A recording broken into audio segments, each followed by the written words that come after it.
Convido a curvar a sua cabeça comigo enquanto abrimos o nosso coração ao Deus do universo.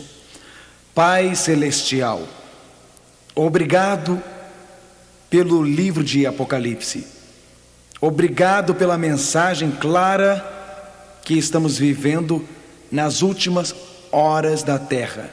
Conceda-nos hoje à noite corações para te amar, mentes para compreender a tua palavra, ouvidos para escutar a tua voz falando a nós pessoalmente. Conceda-nos hoje à noite um amor por ti, mais forte do que qualquer outro amor em nossa vida. Em nome de Jesus, amém.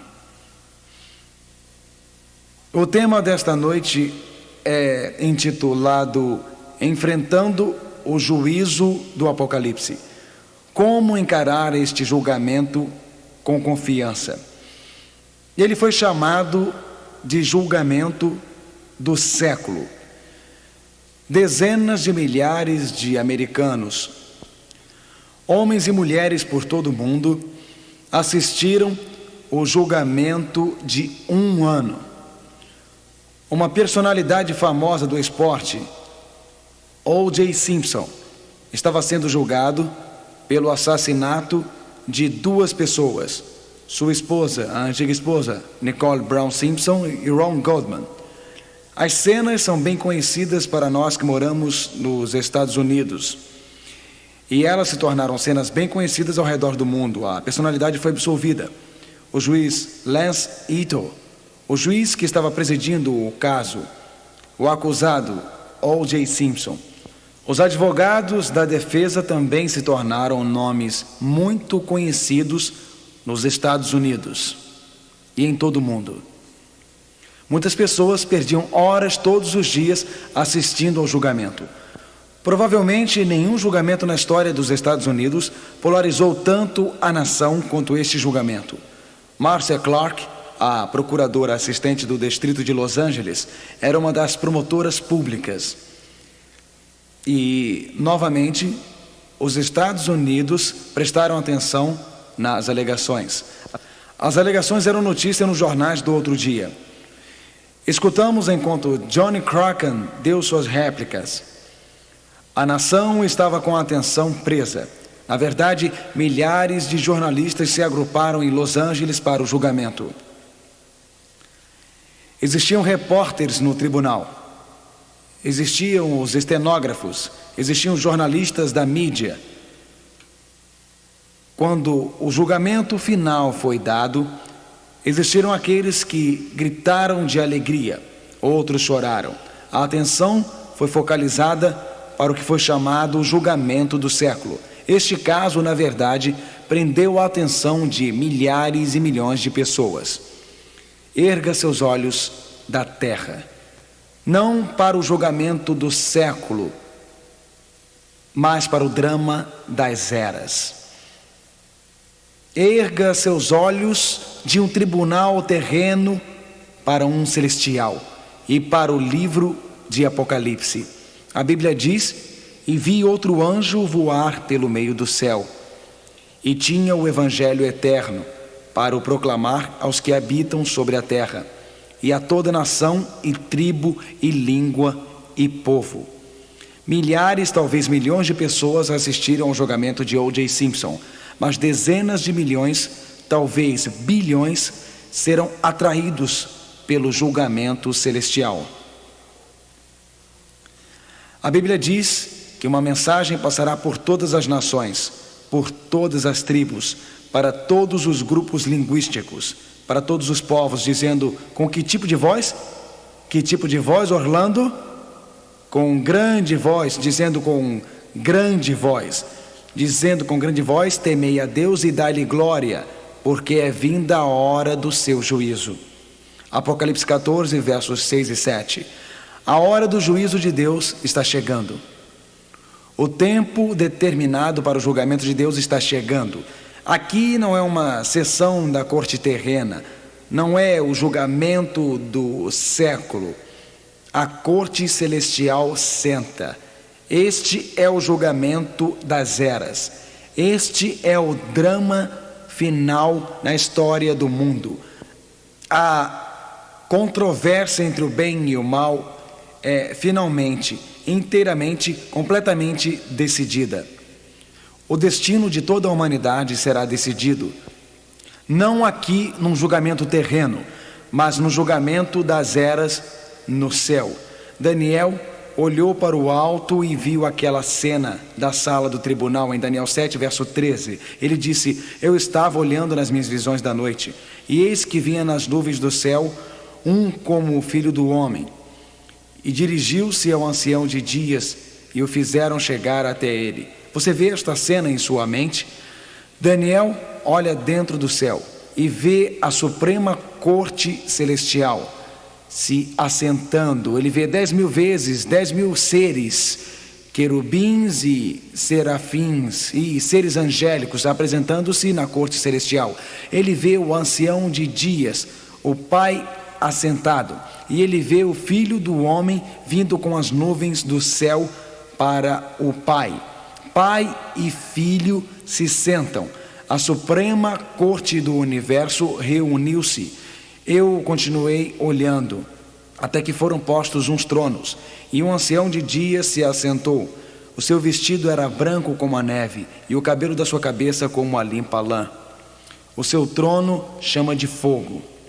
Milhares de milhares o serviam, milhões de milhões estavam diante dele. Daniel 7, verso 10. A corte se assentou e os livros foram abertos. Aqui não é assento de uma corte terrena. Este não é assento de um julgamento terreno. A corte se assentou. A corte celestial. O Pai sentou. O Filho veio até o Pai. Milhares de anjos vieram. Esta é uma cena magnífica, uma cena majestosa, uma cena gloriosa. Esta é uma cena impressionante, a suprema corte do universo se assentando. A Bíblia diz: os livros foram abertos, o julgamento acontece, as provas são apresentadas. Por que as provas são apresentadas? O que ocorre neste julgamento? Como este drama de destinos é decidido? Quando o Filho do Homem se assentar no planeta chamado Terra. Você recordará que no nosso último encontro, quando estudamos a época deste julgamento, a época da purificação do santuário celeste, a época da decisão do destino de toda a raça humana. Estudamos a época do início do julgamento. Cada um destes encontros nesta altura da série é como uma argola unida em cadeias. Por isto é muito importante que você não perca nenhum encontro da série. Vamos ler Daniel 8, verso 14. Vamos ler juntos. E ele me disse: até 2.300 tardes e manhãs, e o santuário será purificado. Na Bíblia, um dia profético equivale a literalmente ao quê? Um ano. Então, 2.300 dias do tempo de Daniel se equivalem a 2.300 o quê? Anos. E a Bíblia fala sobre a purificação do santuário. Na Bíblia existem dois santuários, um na terra, um modelo reduzido, uma cópia ou uma amostra do majestoso original no céu. 2.300 anos após os dias de Daniel, obviamente, não existiria nenhum santuário na terra, porque quando Jesus morreu, o véu do templo terrestre foi partido em dois. Os sacrifícios de cordeiros não eram mais para serem levados para o templo terrestre. Tudo o que acontecia no templo terrestre representava o que aconteceria no céu. Jesus, nosso cordeiro, veio do céu para morrer na terra. Então cordeiros eram mortos na corte do antigo templo. Depois da morte de Cristo, ele ascendeu para o santuário celeste. Depois da morte do cordeiro, o sacerdote entrava dentro do santuário terrestre. No final do ciclo religioso judaico no santuário terrestre, existia um dia de julgamento. Então, no tempo do fim, existirá um dia de julgamento. Há 2.300 anos do tempo de Daniel, tomaria o mundo em julgamento preliminar à volta de Cristo. Estudamos isto, vocês se lembram? Os 2.300 anos começaram com o decreto para restaurar e construir Jerusalém em 457 a.C. Os primeiros 490 destes anos se aplicaram aos judeus. Eles terminaram em 34 depois de Cristo, quando os judeus crucificaram Cristo, e depois em 34 eles apedrejaram Estevão e o evangelho foi aos gentios. Estudamos isto em nosso último encontro. Se você faltou ao último encontro, peça a palestra escrita para revisar e ficar claro em sua mente. Os 2.300 anos de Daniel foram de 457 a.C. e terminaram em 1844. Desde 1844 estamos vivendo num período conhecido como o tempo do fim. Estamos vivendo num período de tempo qual a Bíblia chama de a hora do juízo de Deus. Estamos vivendo no tempo em que a areia na ampulheta do tempo está terminando agora. A corte do céu está aberta. O destino de toda a raça humana está perto de ser decidido. Aqui está uma corte em sessão que deveria prender nossa atenção, deveria parar nossas mentes muito mais do que qualquer julgamento terrestre. A Bíblia diz em Atos 17, verso 31, que Deus tem determinado um dia em que há de julgar o mundo. Nós já entramos nesta hora de juízo. O destino deste mundo está agora sendo decidido. Qual é a razão para este juízo? Por que tem que existir um juízo antes de Cristo voltar? Deus não sabe quem está salvo e quem está perdido? Por que tem que existir um juízo? Isto faz parte da controvérsia entre o bem e o mal. Você se recorda de que a Bíblia diz que Deus criou um ser de brilho deslumbrante. Este ser de brilho deslumbrante se rebelou contra Deus e levou o universo para a desobediência. Vamos ler como este ser de brilho deslumbrante, Lúcifer, finalmente se tornou o diabo e Satanás. Vamos ler sobre a sua queda. A Bíblia diz: como caíste do céu, ó estrela da manhã, filha da alva, e tu dizias no teu coração: eu subirei ao céu, exaltarei o meu trono. Agora perceba, a ênfase está no trono. Na Bíblia, onde você vê trono, você tem soberania ou domínio. Satanás diz: acima das estrelas de Deus, exaltarei o meu trono. Ele continua dizendo: e no monte da congregação me assentarei, da banda dos lados do norte. A lei de Deus foi dada do norte, então Satanás queria se assentar no trono de Deus, dando a lei de Deus. Subirei acima das mais altas nuvens e serei semelhante ao Altíssimo. Isaías 14, versos 12 a 14. Lúcifer desejava se assentar no trono de Deus. Lúcifer desejava governar, fazer leis. Ele alegava que Deus era desleal. Ele alegava que Deus era injusto. Lúcifer liderou um terço dos anjos da rebelião. Lúcifer então veio para o planeta Terra e levou Adão e Eva para o pecado. E Lúcifer tem espalhado por todo o universo que Deus é desleal, que Deus não é justo, que o caminho de Deus não é o melhor, que a lei de Deus é mesquinha e restritiva. Então Deus está em julgamento ante seu próprio universo. E Satanás tem dito que Deus é injusto. Satanás tem dito que Deus faz leis que não podem ser cumpridas. Satanás tem dito que Deus não quer que nós sejamos felizes, que Deus é parcial, que Ele tem prediletos. Os registros celestiais revelarão a justiça de Deus. Antes de Deus eliminar o pecado do universo, antes de Deus limpar o universo, antes de Cristo voltar para colocar um fim a tudo isto, será mostrado perante todo o universo, perante um mundo à espera e um universo alerta, que Deus nos ama muito, que Ele fez tudo o que era possível para poder salvar todos os seres humanos. Eu e você somos testemunhas neste julgamento. Enquanto nossas vidas aparecerem perante Deus no juízo, Deus diz para os anjos: eu poderia ter feito mais alguma coisa para salvar Mark Finley? Eu poderia ter feito mais alguma coisa para salvar Harry ou Joanna? Enquanto nossos nomes aparecerem perante Deus, será demonstrado que qualquer um que esteja perdido não está perdido porque Deus não lhe deu uma oportunidade, porque eles não tiveram uma oportunidade, porque Deus não os amava, porque Deus não desejava a sua felicidade, porque Deus não era misericordioso. Eles se perderam por causa da sua escolha, do seu poder de escolha.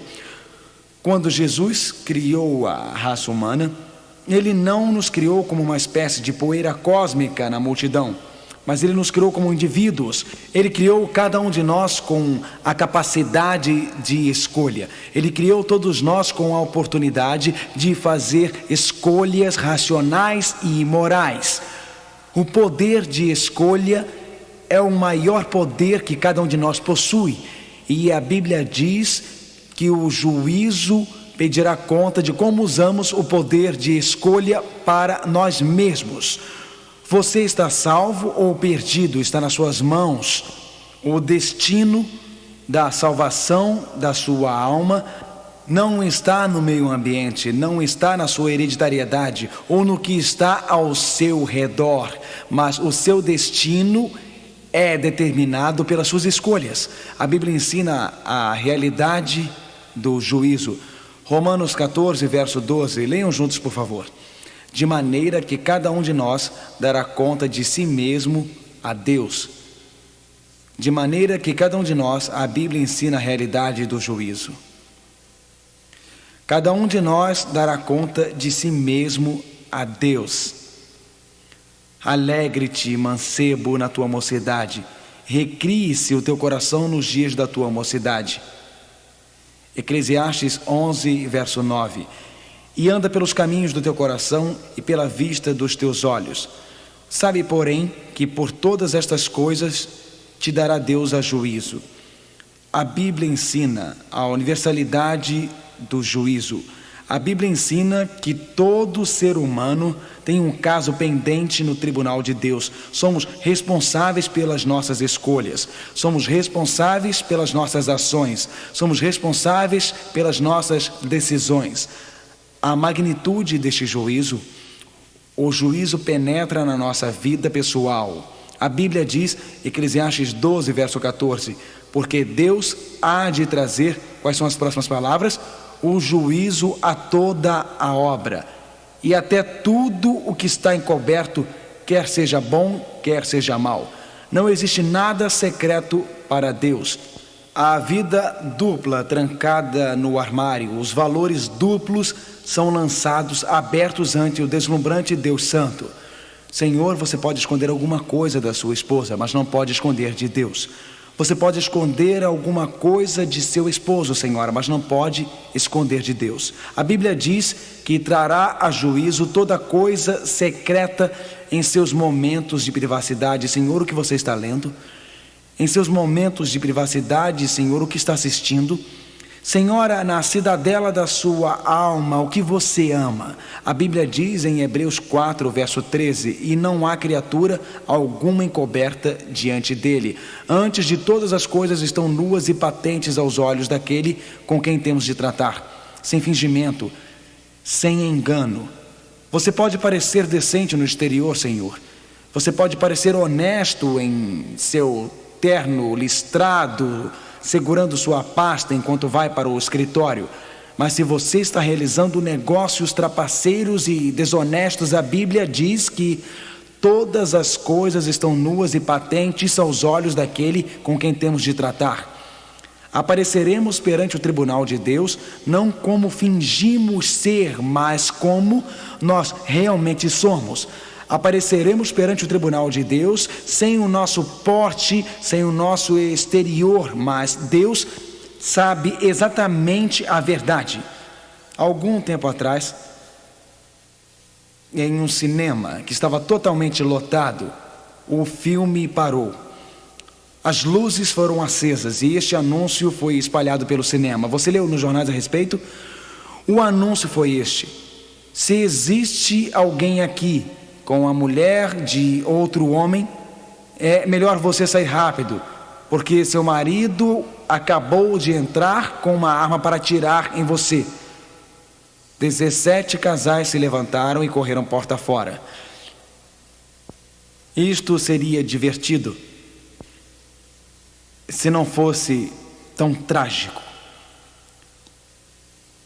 Você pode saber o que você está fazendo, e pode ser feito coberto pela escuridão, pode ser feito secretamente. Aquele caso pode ser feito secretamente, aquele negócio conduzido ilicitamente. Aquela fraude pode ser feita secretamente. Aquela mentira, você pode ser uma coisa dentro da igreja e pode ser outra coisa fora da igreja. Você pode ser uma coisa em sua casa e outra coisa nos negócios. Você pode ter uma bela fachada ao seu redor, mas o egoísmo, cobiça e luxúria podem residir em seu coração. E no juízo será claro, será evidente, porque os registros aparecerão perante Deus quando vier o juízo. A Bíblia diz: Senhor, tu me sondaste e me conheces, e conheces todos os meus caminhos. Salmos 139, versos 1, 3 e 16. E no teu livro todas estas coisas foram escritas, as quais iam sendo dia a dia formadas, quando nem ainda uma delas havia. A Bíblia diz: tu me sondastes, ó Deus. Como você se apresentará no juízo? Existe cobiça em seu coração? Existe luxúria em seu coração? Existe egoísmo em sua mente? Você está preocupado com orgulho? O pecado destrói. Como você se apresentará quando estiver perante Deus? E você diz: Mark, eu não sei se vou conseguir passar nesse juízo. A Bíblia diz que o juízo vai profundamente, não só em nossas ações, mas em nossos pensamentos e nas nossas palavras. Perceba a profundidade do juízo. Deus sabe tudo sobre nós: pensamentos, palavras, realizações e ações. Mateus 12, versos 36 e 37 dizia: mas eu vos digo que toda a palavra ociosa que os homens disserem, hão de se dar conta no dia do juízo, porque por tuas palavras serás justificado. Leia a última frase comigo, por favor. E por tuas palavras serás condenado. A Bíblia diz que nossas palavras são levadas a juízo. Cada palavra que nós falamos, quando você estuda a Bíblia, as palavras representam uma parte muito importante. Moisés falou palavras iradas. Ele se irritou e, em vez de falar a rocha, ele bateu na rocha com palavras iradas. E Moisés não pôde entrar na terra prometida, a terra chamada Israel. Claro que Deus o perdoou, mas suas palavras iradas custaram-lhe muito caro. Você se recorda? Pedro negou o seu Senhor com palavras de maldição quando Jesus precisou dele naquela noite. Pilatos perdeu sua alma porque no julgamento de Cristo, Pilatos recusou reconhecer o testemunho e suas palavras críticas, lavando suas mãos pelo Messias, condenando-o à morte. Palavras ecoadas e repetidas em sua mente. Estas palavras, cada palavra inútil, as palavras de traição de Judas. O juízo revela nossos pensamentos, o juízo revela nossas ações, o juízo revela nossas palavras. Como procede este juízo? Como eu e você podemos ter certeza de passar no juízo? Como podemos ter certeza de que quando nossos nomes aparecerem perante Deus, teremos esperança no juízo? É muito desencorajador. Antes, cheios de desespero, pensar que toda ação, todo pensamento, toda palavra, todo intento será lançado às luzes do santo Deus. Permita-me lhe assegurar que se você e eu tivermos que comparecer sozinhos perante o tribunal de Deus, na nossa nudez, com toda a palavra, toda a ação, todo o pensamento transparente perante Deus, nunca conseguiremos passar e estaremos perdidos. Mas tem que existir uma outra alternativa. Como podemos ter certeza de passar no juízo? Qual é a mensagem encorajadora na hora do juízo? Não é encorajador comparecer perante Deus com meus pecados, minha iniquidade? A Bíblia nos ajuda quando começa a descrever alguns dos livros do juízo.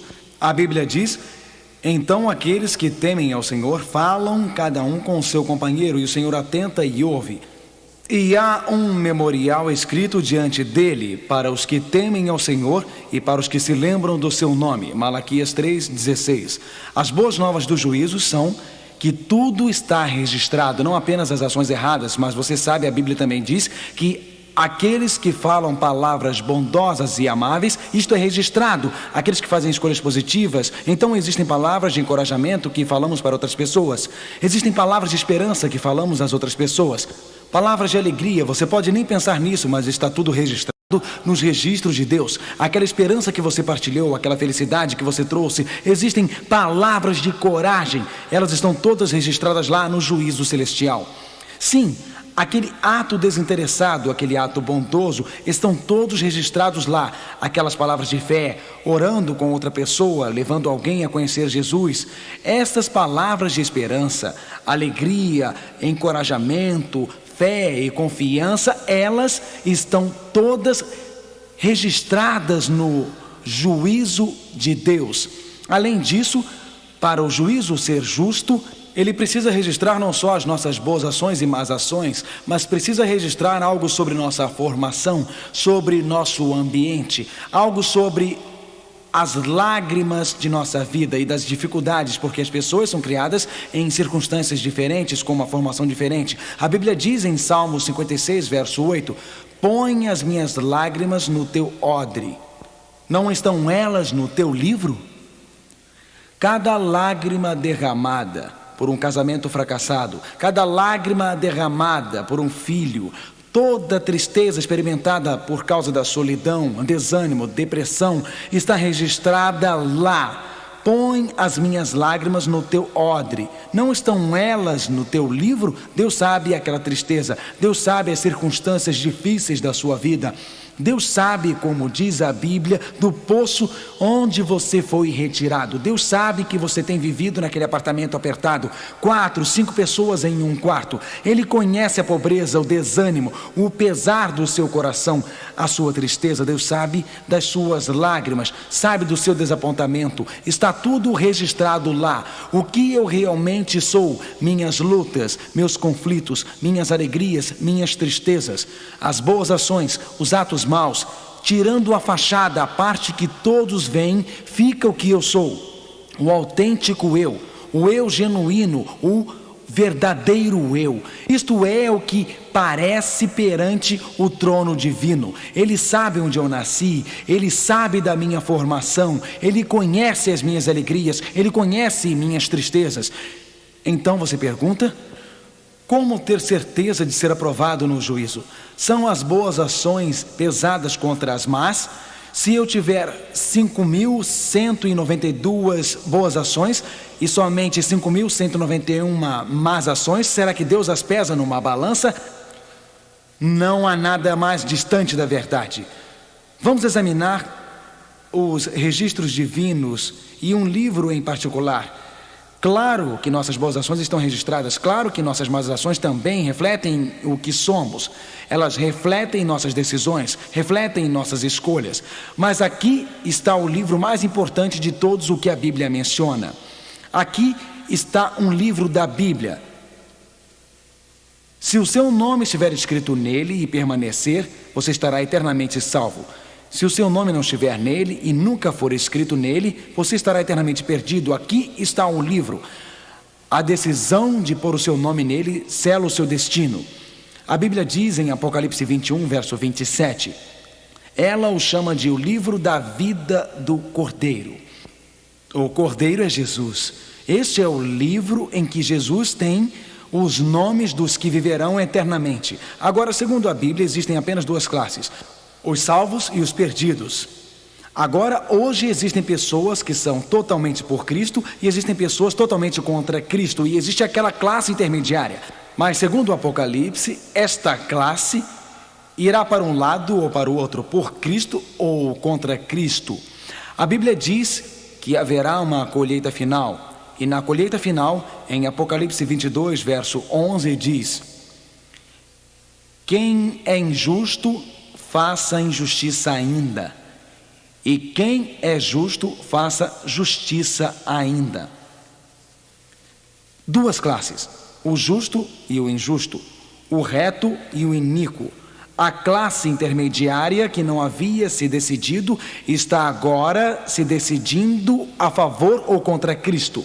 Estão decidindo seguir o Cordeiro Jesus ou ser enganado pela besta nos últimos dias. Não existirá outra alternativa: se entregar a Cristo ou se entregar à besta, seguir o Cordeiro ou seguir a besta, aliar-se a Deus ou aliar-se à besta. A Bíblia diz, Salmo 69, verso 28, sejam riscados do livro dos vivos e não tenham registro com os justos. Aqueles que desprezam o amor e a piedade de Cristo, aqueles que desprezam Cristo, aqueles que rejeitam Cristo, aqueles que têm outras prioridades em sua vida além de Cristo. A Bíblia diz que eles serão riscados do livro da vida e seus nomes serão riscados daquele livro. Mas ao que vencer, aqueles que aceitam a Cristo, para aqueles que têm Jesus como um precioso Redentor, para quem tem Cristo no coração, o que vencer será vestido de vestes brancas. E não riscarei o seu nome do livro da vida. Amém. E confessarei seu nome diante de meu Pai e diante dos seus anjos.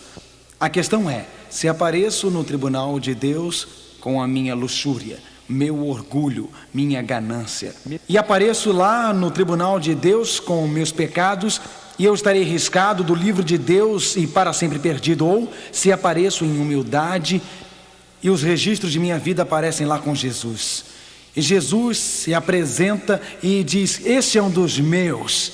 Sim, ele falhou, sim, ele pecou, mas Pai, meu sangue foi derramado para perdoar os seus pecados. Perdão está escrito após cada pecado. Pecado não aparece perante o Deus do universo, não aparece perante os seres celestiais do universo. Você pode pedir: pastor, diga-me claramente a verdade. Todos aparecemos perante o tribunal de Deus? Como posso ter certeza, sem sombra de dúvida, que eu serei aprovado no juízo? Como posso sair esta noite deste auditório sabendo que posso ser aprovado no juízo? Como posso sair daqui sabendo que quando meu nome aparecer diante de Deus, quando o martelo bater, que eu estarei a salvo, que o veredicto é inocente? Como posso estar certo disto? Quando a areia da ampulheta se esgotar, quando tudo terminar no final da existência. Como posso ter certeza de viver eternamente com Deus? Uma coisa é certa: eu não conseguiria por mim mesmo. A Bíblia diz em Isaías 64, verso 6: mas todos nós somos como um imundo, e todas as nossas justiças como trapos de imundícia. Todas as minhas boas ações não são suficientes para passar no juízo. Todos os gestos de bondade que eu fiz não são para minha aprovação no juízo. Romanos 3, verso 10 diz, leiam comigo por favor: como está escrito, não há um justo, nenhum sequer. Ninguém será aprovado a menos que alguém tome o lugar desse alguém. A menos que alguém tome o nosso lugar, nós não podemos ser aprovados. A lei de Deus nos condena. A lei de Deus nos diz somente: não matarás. Ela quer dizer, nem sequer fique com raiva de alguma pessoa. A lei de Deus não diz apenas não adulterarás. Ela diz, nem pense em luxúria. Você é puro 100% do tempo. Sua motivação nunca é egoísta. Nós não podemos ser aprovados a menos que venhamos para a cruz, a menos que aceitemos a vida perfeita de Cristo no lugar de nossos fracassos. Bom, Jesus viveu uma vida perfeita porque ele sabia que você viveria uma vida imperfeita. E no juízo, Jesus quer fazer uma troca divina. Deus amou tanto que Ele enviou o seu próprio Filho. E Cristo veio para a vida que você deveria ter vivido. E no juízo Ele apresenta a sua total, completa e perfeita justiça por nós. Ele veio morrer a morte que você merecia, para que no juízo você não fosse condenado à morte. Porque Cristo se apresentará e dirá... Vamos ler juntos João 5, verso 24. Quem ouve a minha palavra e crê naquele que me enviou, tem a vida eterna e não entrará em condenação. Que palavra maravilhosa, meus irmãos. João 5, versículo 24. Esta é a verdade. Isto quer dizer que não será condenado, que no juízo do veredicto será inocente e não entrará em condenação, mas passou da morte para a vida. Amém. Você quer passar da morte para a vida? Quantos de vocês nesta noite querem passar da morte para a vida? Jesus tomará o seu lugar no juízo. Um dos lugares mais belos e magníficos que eu já vivi foi na Europa. Minha esposa e eu vivemos 5 maravilhosos anos em Londres. E em Londres, nos arredores, Londres tem um charme especial para nós. Quando você visita Londres, os guias geralmente levam os visitantes para a Casa da Moeda. E lá dentro, os guias o levam para ver uma balança magnífica. A realeza visita a Casa da Moeda frequentemente. E até levam junto visitantes reais. Nesta balança fantástica, onde eles pesam a moeda britânica, quando o guia chega lá, ele põe 2 pedaços de papel na balança. E a balança fica equilibrada. E é tão precisa e não se move. Aí ele toma um dos pedaços de papel lá, na Casa da Moeda inglesa. A seguir, ele escreve o seu nome naquele papel. O seu nome ele escreve. E então ele coloca de volta na balança. Imediatamente aquela balança precisa baixa para um lado com a assinatura do guia. E enquanto o prato com a assinatura do guia é abaixo, o outro prato sobe. A assinatura do guia fez toda a diferença. No juízo, não são as boas ações contra as más, amigo. A diferença é se a assinatura de Jesus está após o seu nome. Não importa quantas vezes você tenha falhado, não importa em quantas vezes você tenha fracassado, Jesus diz, venha aqui. Deixe-me ser seu advogado no juízo. Jesus diz, estamos nos últimos dias, não é hora de se perder tempo. Jesus salva, a Bíblia diz, pois Ele é capaz de quê? Salvar. Ele é capaz de salvar? Pode fazer isso? Pode Ele habilitá-lo para aprovação? Ele pode salvar. Quem Ele é capaz de salvar? Todo mundo, todos que vão ao Pai por meio dele. Eu quero isso, você não quer? As únicas pessoas que não serão salvas são aquelas que não vão até o Pai por meio de Cristo. Salvação é simples. Você falhou, decepcionou a Deus, você praguejou, xingou, roubou, cometeu adultério, ou talvez você seja um respeitável pecador. Você não cometeu nenhum destes pecados grosseiros, mas por dentro você é egoísta, avarento e insano. Jesus pode te perdoar. Ele pode salvar a todos, qualquer um que vá ao Pai por meio dele. Jesus, porque Ele vive para fazer intercessão por eles. Hebreus 7, verso 25. Jesus intercede por você. Quando meu nome vier perante Deus, virá uma enorme lista de pecados. E Deus diz, aqui estão os seus pecados. Jesus diz, Pai, Tu enviaste o Teu Espírito a ele. Pai, Tu o rogaste. Pai, Tu o amaste. Pai, eu morri por ele. Pai, eu imploro. Ele quebrou a lei, mas eu guardei a lei. Ele merece a morte, mas eu mereço a vida. Pai, põe toda a dívida dele em minha conta agora. E todos os anjos cantam, Santo, Santo, Santo. Todos os anjos se regozijam, porque Jesus nunca perdeu um caso. Jesus nunca falhou para aquele que colocou a vida em suas mãos. Mas o nome do outro homem aparece, o nome de outra mulher aparece. Mentiras, enganos, roubos nunca foram a Jesus, nunca entregaram seu coração para Jesus, nunca o aceitaram. Este homem, esta mulher, este rapaz, e os pecados que eles cometeram brilham de forma tridimensional perante todo o universo. E Deus diz: fiz tudo o que era possível. Ele estendeu o seu amor, estendeu sua misericórdia, ele tentou salvá-los, nada mais podia ser feito. E após os nomes, perdido por toda a eternidade. Existem apenas duas classes.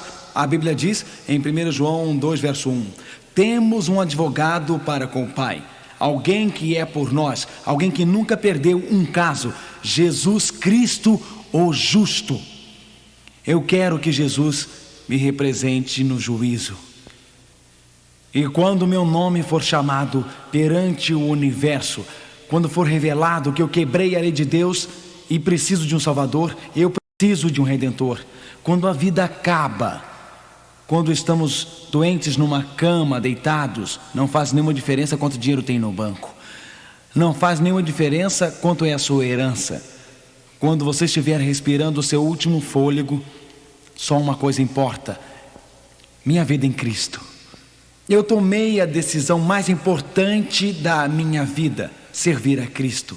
Na hora do juízo de Apocalipse, com a areia terminando na ampulheta do tempo, pouco antes do fim, a decisão mais importante da vida será: você tomou a decisão de seguir a Cristo?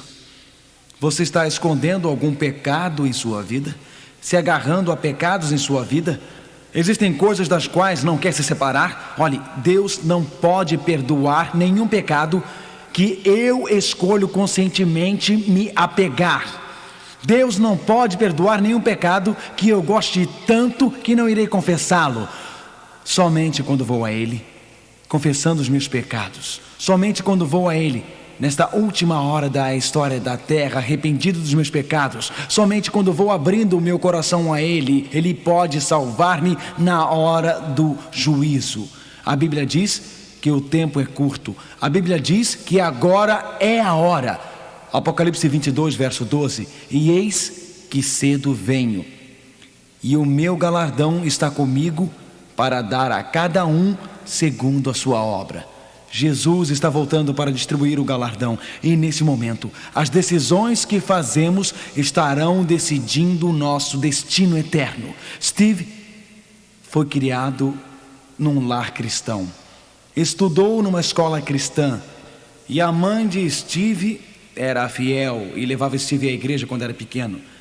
E Steve gostava das coisas espirituais, mas enquanto crescia ele começou a se distanciar da religião dos seus pais. Enquanto crescia, mais e mais as coisas deste mundo o encantavam. Steve começou a beber bastante. Seu pai e sua mãe oravam por ele noite após noite. Ele frequentava a igreja, estudando numa escola cristã, mas ele achava que cristianismo era apenas para as pessoas sentimentais. Cristianismo era apenas para as pessoas intelectualmente ignorantes. E ele foi se afastando de Jesus Cristo. Viveu uma vida agitada. Tinha um objetivo e um desejo, que era o de ganhar dinheiro na vida. Steve gostava de esportes, não foi bem sucedido nos negócios. Então Steve seguiu educação física, se tornou instrutor de natação numa universidade. E ele gostava do trabalho, mas ele não sentia paz em seu coração. Uma noite, 2 da madrugada, Steve estava rolando de um lado para o outro, lutando por Cristo ou contra Cristo. Ele começou a pensar sobre a religião de sua infância.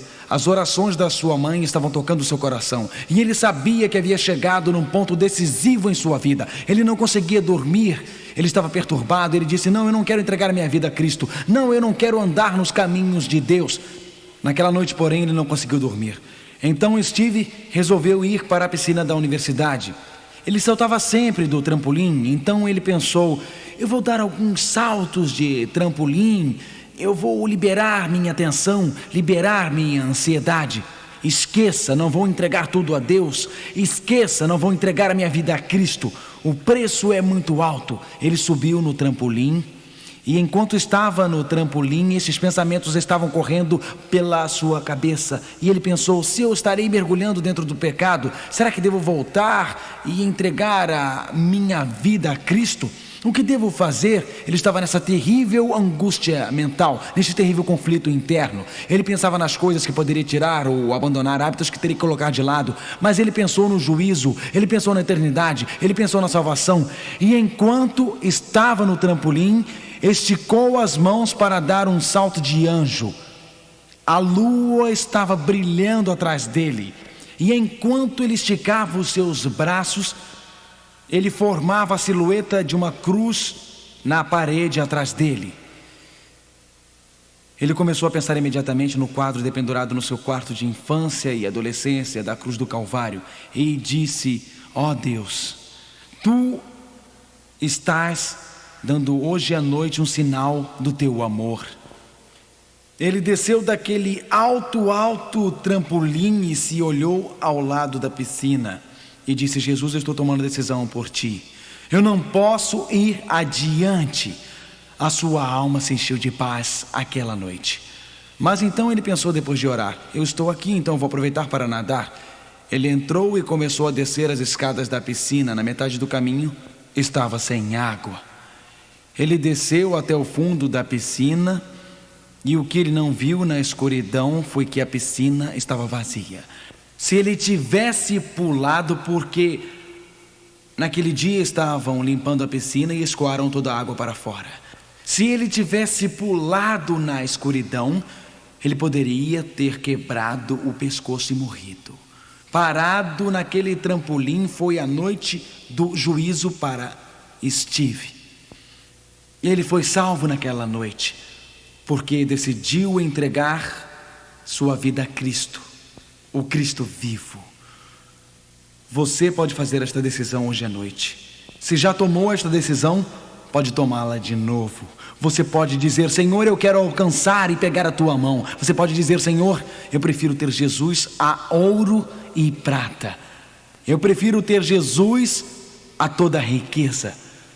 Hoje à noite, no juízo, você pode viver eternamente. Hoje à noite, Cristo quer falar ao teu coração. Hoje à noite, Cristo quer... Antes de começarmos a